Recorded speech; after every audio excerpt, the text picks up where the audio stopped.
Good morning sa lahat. Welcome back dito sa panibago nating video. This is Anthony, ang palagihan nyo nakakasama dito sa ating channel na kung saan pinag-uusapan natin yung mga paraan kung paano natin mapapaganda ang pag-aalaga natin ng ating mga RTL chicken. Paano tayo makapagpadami ng mga itlog na ating ma-harvest araw-araw. Ayan. So ngayong araw na ito guys, ang pag-uusapan natin ay things to do bago dumating ang mga RTL chicken mo.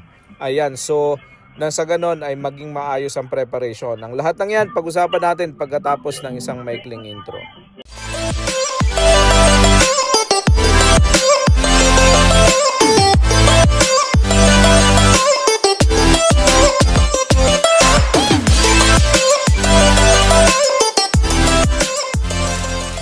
Okay guys, maraming salamat sa pag-stay, sa pag-tune in. Ayan, so ngayon ang pag-uusapan natin katulad ng sinabi ko is things to do bago dumating ang mga RTL sa iyong poultry. No, so lahat ng 'yan pag-usapan natin ngayon, no. So kung ikaw ay bago dito sa channel na 'to, again, baka naman pwedeng ma-subscribe natin yung channel o kaya ay ma-click natin yung notification button para lagi kayong updated sa lahat ng ating mga uploads dito sa channel na to. So guys, ang pag-uusapan natin ngayon ay hatiin natin sa tatlong parte, no. So before, during at saka after ng delivery ng inyong mga RTL chicken. So assuming guys na yung mga manok ninyo ay nabili nyo na, nabayaran nyo na at naghihintay na lang kayo ng delivery ng inyong mga manok. O kaya naman hindi nyo pa nabayaran, magbabayad kayo pagdating ng delivery.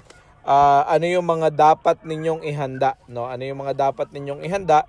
Ano ang mga dapat preparation bago dumating ang inyong mga manok during the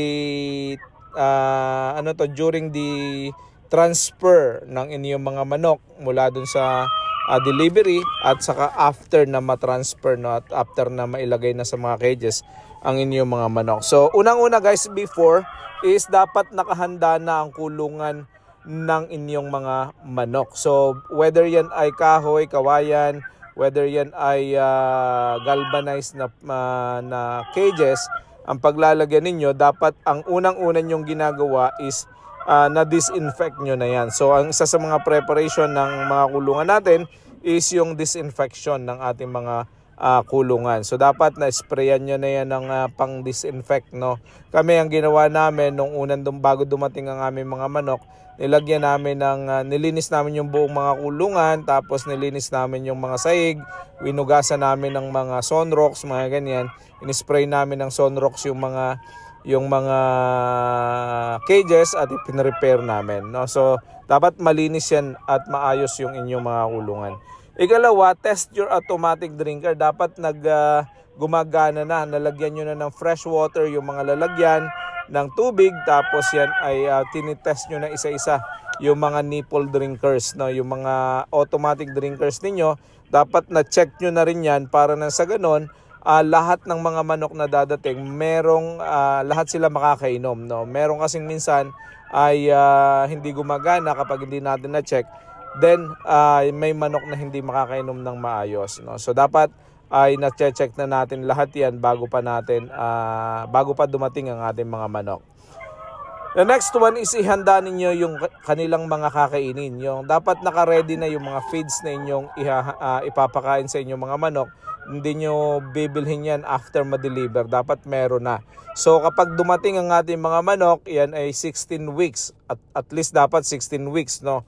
Unless otherwise na-scam kayo. Pero dapat 16 weeks yung inyong mga manok. Ang inyong ipapakain dyan is continuous pa rin na grower. Kasi nang umalis yung mga yan sa poultry, grower ang kinakain yan, mga yan. So dapat hindi sila maninibago. Pakainin nyo ng grower muna for 1 week. Saka kayo mag-transition. So magkaroon kayo ng transition na 25-75. Tapos the next day is 75 to 50 to 50-50. Tapos the next one is 75 to 25. Then the fourth day basically is yun yung 100%. Again, this mixing is pagkatapos ng 1 week na nakapag-grower na kayo. So bibili muna kayo ng 1 week na grower na feeds bago kayo magsimulang mag-mixing. Okay? So yun yung isa sa mga kailangan nating ihanda, no? So yung pagkain nila dapat ready na yan. Hindi yung dumating na yung mga manok ninyo, after half an hour magpapakain kayo, wala kayong ipapakain kasi hindi pa kayo nakabili. Okay? So the next one is ihanda ninyo yung mga electrolytes drinks nila. So dahil ang ating mga manok ay minsan nanggaling yan sa malayong lugar, nagbiyahe, na initan, na uhaw, hindi nakainom ng ayos, naubos yung kanilang mga electrolytes sa katawan. So mahalaga na maibalik natin yung mga electrolytes na yan. So ang inyong ipapainom diyan is tubig na merong halong electrolytes, no? Ako, ang ginawa namin noong dumating yung mga manok namin, ang pinainom namin is Vita Plus, King's Vita Plus. Yan yung pinainom namin sa mga manok. Hindi po ito endorsement ng King's Vita Plus, no? Yun lang ang available namin na electrolytes. So yun ang pinainom namin sa aming mga manok nung dumating sila. Tapos after half an hour saka po kami nagpainom, no? Nagpakain. Ayan. So anyway, pag-usapan natin yan mamaya.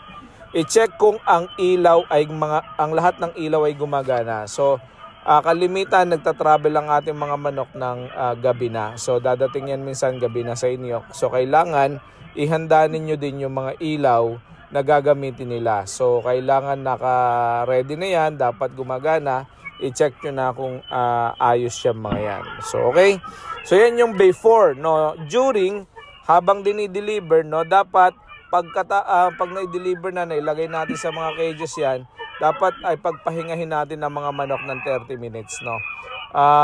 Kailangan nila na kasi stressed masyado sila sa during the transfer. So pagpahingahin nyo muna sila, let them feel the environment na meron sila ngayon, yung bagong environment na meron sila. So kailangan medyo tahimik, o kaya kung hindi man tahimik, patugtugan nyo na agad ng magandang tugtog, no? Yung mga sounds nila dapat masanay na agad sila sa ganitong klaseng environment. Kami kasi nilagyan agad namin ng speaker, tapos nagpatugtog kami pagka dating nila. Okay, so yun. Ihanda nyo na yung kanilang painumin habang pinagpapahinga ninyo. So after 30 minutes, pwede nyo na silang painumin. Tapos painumin nyo sila nung may electrolytes na sinasabi ko kanina. So kalahating oras ninyong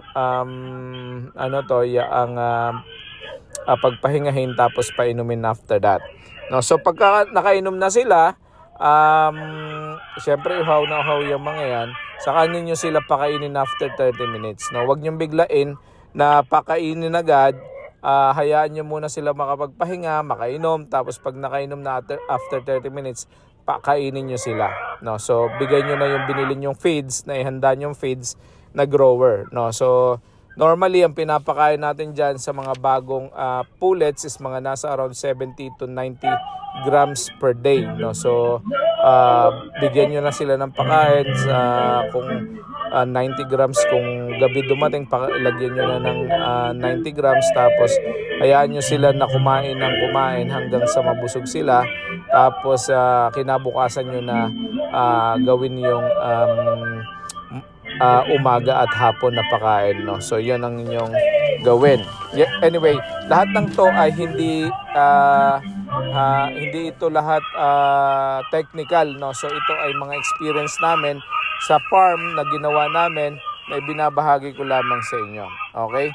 Tapos kung gabi dumating o during the night, kung hapon man o umaga dumating, during the night, hayaan nyo lang silang may ilaw. Buong magdamag, pailawan nyo sila ng mapamiliarize nila yung lugar, yung environment nila, para na sa ganun ay hindi agad sila ma-stress, no? So hayaan nyo silang masanay dun sa bagong environment nila. Pailawan nyo muna ng buong magdamag, saka kayo magpatay ng ilaw, at saka nyo na yan bubuhayin sa 28th week na. Okay? So yan yung ating during. So after naman, ano na yung ating gagawin? Ano yung mga dapat nating ginagawa after dumating yung ating mga manok, no? So sa umaga, paggising ng mga manok natin, painumin natin ito ng 6 a.m. no? Malinis na tubig, pakainin natin, no? Painumin. Tapos saka natin pakainin ng ating mga grower feeds na binili at inihanda para sa ating mga manok, no. So normally dito na kami nagko-commence ng dalawang feeding namin na pakain, umaga at saka hapon. So pagkatapos uminom, papakain na namin ng mga manok ng mga around 7 liters ng umaga. Itong pakyan, mga 60% ng 90 grams binibigay na namin sa umaga. Tapos sa tanghali, magkailan ng tubig. Tapos mga kahapon, papainin nila. Tapos mga alas 5, alas 4, alas 5, papakain namin sila ng foods na remaining yung 40%. So gano'n lang ang magpapakain yun dun sa ating mga manok. So gawin dito during dun sa after ng mga pagpakain tayo. After ng mga pagpakain tayo. So gano'n lang ang unang naman yung gagawin. So like I said, after 1 week, pwede na kayong mag-mixing 25-75. So 25 ng layer, tapos 75 ng grower, tapos 50-50 after that, 50% ng grower, 50% ng layer, tapos 75 na 25 layers na yon, tapos 25 ang grower, tapos yung papat na araw is 100% na. So again, tandaan na gagawin lang natin ito after natin makapagbigay ng grower feeds ng 1 week para hindi masanay, hindi manibago yung ating mga manok doon sa mga pakain na meron sila. So after na magawa nyo yung mixing, 100% na, layers na lahat yung ipapakain nyo mula nung araw na yun hanggang sa 52nd, hanggang sa magkal na tayo. Yan na yung ipapakain natin. Again, 110 grams ang maximum na papakain natin sa maghapon dahil hindi pwedeng kulang dahil hindi mangingitlog ng ayos ang ating mga manok. Hindi pwedeng sobra dahil tataba ang ating mga manok, magkakaroon tayo ng problema sa mga prolapse at kung ano-ano pang problema. So yun lang guys, at hopefully itong video na ito ay nakatulong sa inyo. At kung nakarating ka sa dulo ng video na to at nagustuhan mo ang content na meron tayo, paki-subscribe mo naman at paki-like yung ating video.